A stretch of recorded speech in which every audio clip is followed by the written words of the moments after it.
Sir, कोकणचा जो हापूस आंबा आहे तो जगप्रसिद्ध आहे आणि हापूस आंब्याची चव आणि गोडी आणि एकूणच त्याचं जे आकर्षण आहे ते वेगळ्या पद्धतीचं आहे.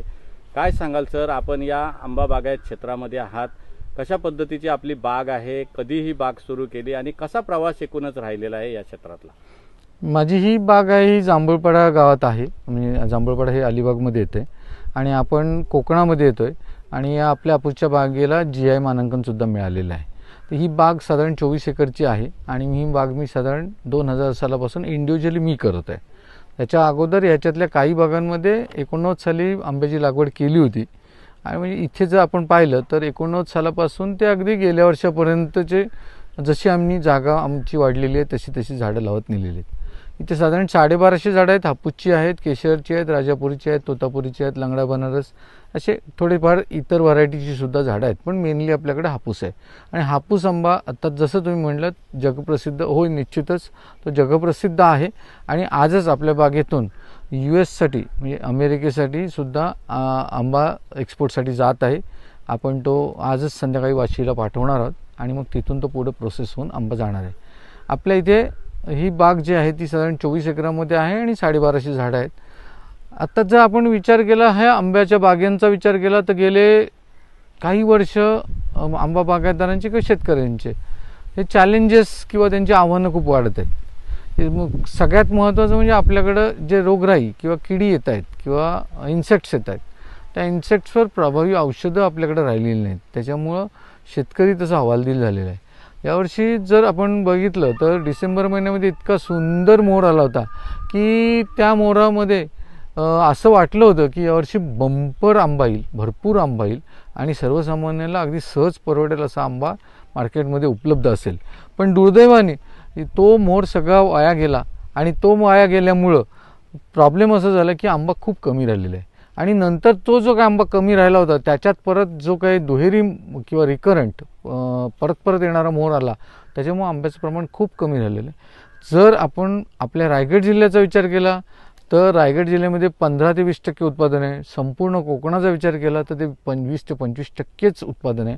आज मार्केटमध्ये तुम्ही जर पाहिलं तर कर्नाटकमधून बनावट आंबा येत आहे आणि तो हापूसमध्ये मिसळून विकला जात आहे.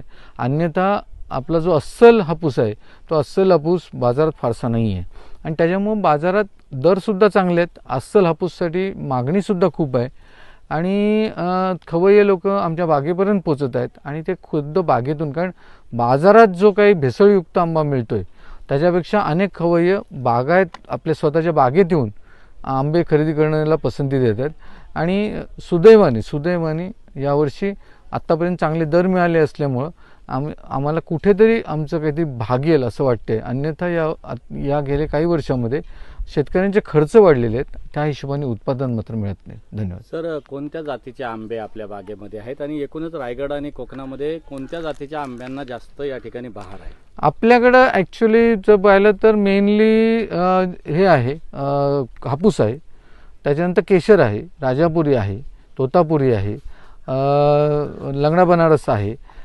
सिंधू आहे. अशा अनेक जाती आहेत पण त्या चवीपुरत्या आहेत, त्याला काय फारसं हे नाही. आपण व्यापारी दृष्टीने फक्त हापूस केशर एवढंच करतो आहे.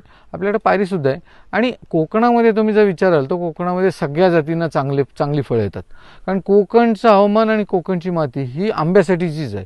त्याच्यामुळे इथे एखादा आंबा येणार नाही किंवा तो आला तर चांगला येणार नाही असं होतच नाही.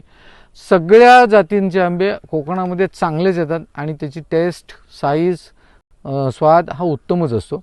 परंतु त्यातल्या त्यात हापूस हा मात्र कोकण व्यतिरिक्त कुठेही चांगला होत नाही आणि त्याच्यामुळे आपला जो कोकणचा हापूस आहे तो खासच आहे आणि तो जगभरात प्रसिद्ध आहे. हवामानामध्ये जे बदल आहेत, चढ उतार असतो, हवामानाचा परिणाम या सगळ्या फळ उत्पादनावर कसा होतो सर?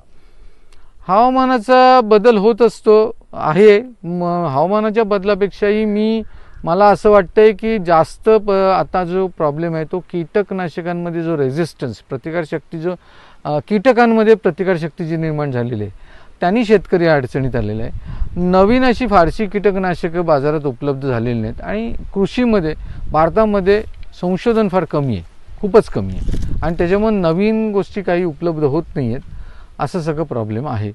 कोकणातल्या रायगडातल्या शेतकऱ्यांपुढं काय आव्हानं आहेत? बाजारपेठ असेल, विक्री असेल, कशा पद्धतीनं होतं सर?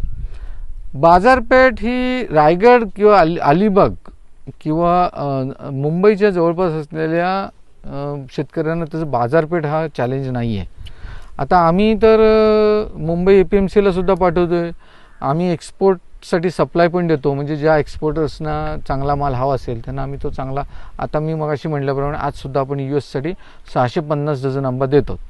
तर तेही देऊ शकतो आपण. तसंच आपण डायरेक्ट कस्टमर्सना सुद्धा आंबे विकत असतो. तसंच आपण APMC मार्केटला पाठवतो.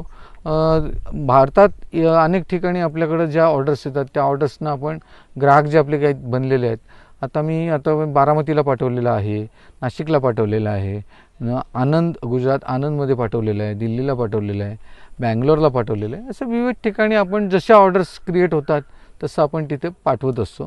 बाजारपेठ किंवा मार्केटिंग जर तुमच्याकडे उत्तम उत्पादन असेल, गुणवत्तापूर्व उत्पादन असेल तर मार्केटिंग हा काही तुम्हाला अडचणीचा भाग नाही आहे. तर आंबा बागायतदारांचे नवीन तंत्रज्ञान आणि नवकल्पना काय आता सध्या येत आहेत पुढे, की जेणेकरून आपल्या उत्पादन वाढीत आणि आर्थिक स्रोतात भर पडेल, असं काही आहे? खरं तर याच्यावर शासनाने, कृषी विद्यापीठांनी किंवा कृषी विभागाने खरं संशोधन करण्याचं गरजेचं आहे. आत्ता परिस्थिती अशी आहे की ह्याच्यावर काही फारसं संशोधन होतच नाही आहे. त्याच्यामुळे नवीन तंत्रज्ञान किंवा नवीन कन्सेप्ट असे काही फारसे तुम्हाला दिसत नाही आहेत. खरं नवीन कन्सेप्ट यायला पाहिजे जे आपल्याकडं, आपण फक्त इस्रायल टेक्निक, ऑस्ट्रेलियन टेक्निक किंवा असं काहीतरी बडबडतो, पण त्या आपल्या हवामानाला किंवा आपल्या मातीला सुटेबल आहेत का याचा अभ्यास कुठं केला आहे आपण, तो करायला पाहिजे. आणि आपल्या ह्या व्हरायटीना तो सुटेबल आहे का तो करायला पाहिजे. आणि आता आपल्याकडं एक तर आपली टोपोग्राफी, कोकणातली टोपोग्राफी ही उंच सखल भागाची आहे, कुठेही सपाटीकरण नाही. त्याच्यामुळे यांत्रिकीकरण हे फार मोठं चॅलेंज आहे आपल्याकडं. तर त्या दृष्टीनं विचार करायला पाहिजे की आता आपल्याला झाडांची उंची कमी राखून कमीत कमी लेबर्स कसे लागतील याचा आपल्याला अभ्यास करणं गरजेचं आहे. आंबा बागायत करताना मुख्य अडचणी कोणत्या येतात आणि एकूणच जर आपण बघितलं तर सरकार आपल्या परिसरातील बातम्या आमच्यापर्यंत पोहोचवण्यासाठी स्क्रीनवर दिलेल्या क्रमांकावर संपर्क साधू शकता. दूरध्वनी क्रमांक 9833235011. त्याचप्रमाणे अधिक माहितीसाठी स्क्रीनवर दिलेल्या KTV न्यूजच्या ईमेल ID वर देखील संपर्क करता येईल.